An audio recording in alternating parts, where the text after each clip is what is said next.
আপনাদেরকে অনেক অনেক ধন্যবাদ। আমরা 25শে নভেম্বর নেদারল্যান্ডের হ্যাগে আমরা গিয়েছিলাম, সেখানে আমরা একটা স্মারকলিপিও দিয়েছি। আমাদের প্রত্যাশা এবং আমাদের দাবি, আপনারা সবাই জানেন যে বাংলাদেশের সুদখোর, ঘুষখোর এবং লেবার কোর্টের সাজাপ্রাপ্ত আসামি যে ইউনূস সাহেব লেবার কোর্ট থেকে যাতে সাজা না হয়, তিনি শ্রমিক ইউনিয়নের সভাপতি এবং সাধারণ সম্পাদককে 3 কোটি টাকা দিয়ে 3 কোটি ঘুষ দিয়েছেন এবং বিচারপতিকেও ঘুষ দেওয়ার চেষ্টা করেছিলেন। সেইখানে তিনি কোর্টের রায়ে সাজাপ্রাপ্ত হয়েছেন। তাদের প্রভিডেন্ট ফান্ডে 5% দেওয়ার কথা, ইউনূস সাহেব শ্রমিকদের সেই ফান্ডে 5% দেন নাই।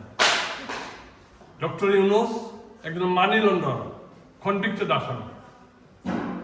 আমরা ডক্টর ইউনূসের সাজাপ্রাপ্ত ডক্টর ইউনূসের বিচার চাই।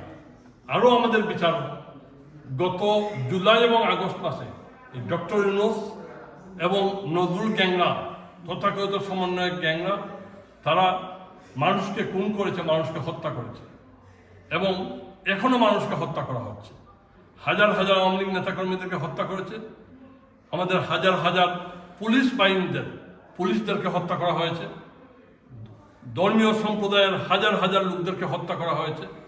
এই লিস্টগুলো আমাদের কাছে, যেই লিস্ট ছিল, তালিকা ছিল, সেই তালিকাগুলো আমরা হেগের আদালতে এবং প্রসিকিউটরের কাছে আমরা পৌঁছে দিয়েছি।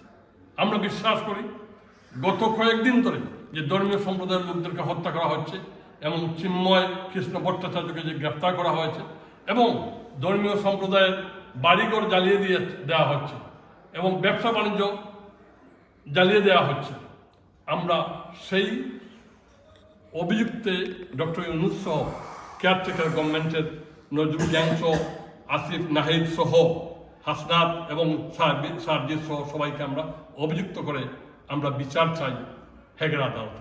আমরা বিচার চাই বাংলাদেশের আদালতে, কারণ ডক্টর ইউনূস, নজরুল, সার্জিস, হাসনাত, আসিফ নাহিদের হাত রক্তমাখা। তাদের হাত, তারা আমার ভাইদেরকে হত্যা করেছে, আমার বোনদেরকে হত্যা করেছে।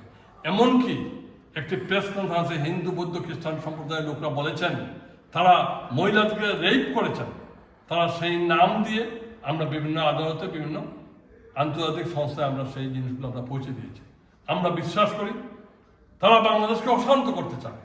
মাননীয় প্রধানমন্ত্রী শেখ হাসিনার নেতৃত্বে একটি শান্ত বাংলাদেশ, একটি উন্নত সমৃদ্ধ বাংলাদেশ, যেই মাননীয় প্রধানমন্ত্রী আমাদেরকে স্বপ্ন দেখিয়েছিলেন একটি আধুনিক, সমৃদ্ধ, উন্নত বাংলাদেশের, স্মার্ট বাংলাদেশের, সেই বাংলাদেশকে তারা অশান্ত করতে চায়।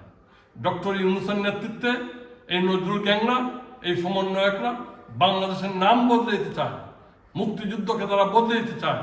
রিসেট বাটনে ডক্টর ইউনূস বিল ক্লিন্টনের সমাবেশে বলেছেন যে এইটা একটা মেটিকুলাস ডিজাইন, পূর্ব পরিকল্পিত একটি ডিজাইন। সেই পূর্ব পরিকল্পিত ডিজাইনের অংশীদার ডক্টর ইউনূস। কাজে ডক্টর ইউনূস 1975 15 আগস্ট জাতির পিতাকে হত্যার পর সেদিন ইন্ডেমনিটি অধ্যাদেশ জারি করা হয়েছিল। আর ডক্টর ইউনূস আবার নতুন করে ইন্ডেমনিটি দিয়ে এই জুলাই এবং অগাস্টে আজ অবধি যাদেরকে হত্যা করা হয়েছে, বাড়িঘর জ্বালিয়ে দিয়ে যাচ্ছে, যারা মানুষকে হত্যা করেছে, সেই সকল হত্যার যাতে বিচার না হয় সেজন্য ডক্টর ইউনূস ইন্ডেমনিটি আদেশ দিয়েছেন। কাজী এই সকল হত্যার দায় হলো ডক্টর ইউনূস এবং কেয়ারটেকার গভর্নমেন্টের সকল উপদেষ্টাদের। এখানে অনেক উপদেষ্টা নেওয়া হয়েছে যাদের বাবা ছিলেন রাজাকার, যাদের বাবা ছিলেন যুদ্ধপরাধী। এই অনেক বিচারপতি করা হয়েছে যাদের বাবা ছিলেন বা ভাই ছিলেন যুদ্ধপরাধী। আমরা সেই যুদ্ধপরাধীদের বিচার চাই এবং যারা বাংলাদেশকে অশান্ত করতে চায়, যারা বাংলাদেশকে আবার পাকিস্তান বানাতে চায়, আফগানিস্তান বানাতে চায়, আমরা তাদের বিরুদ্ধে আমরা সোচ্চার হতে চাই। বাংলাদেশের 16 কোটি মানুষকে নিয়ে মাননীয় প্রধানমন্ত্রী শেখ হাসিনার নেতৃত্বে আমরা তাদের বিচার করব ইনশাল্লাহ। তারা বাংলাদেশের মাটিতে তাদের বিচার হবে এবং যারা বাংলাদেশের মাটিতে পুলিশকে হত্যা করে, আমার ভাইকে হত্যা করে লাশ লটকিয়ে রেখেছে, তাদের বিচার বাংলা মাটিতেই হবে। সেটাই আমাদের প্রত্যাশা। আপনারা সবাই ভালো থাকুন, সুস্থ থাকুন, নিরাপদে থাকুন। জয় বাংলা, জয় বাংলা।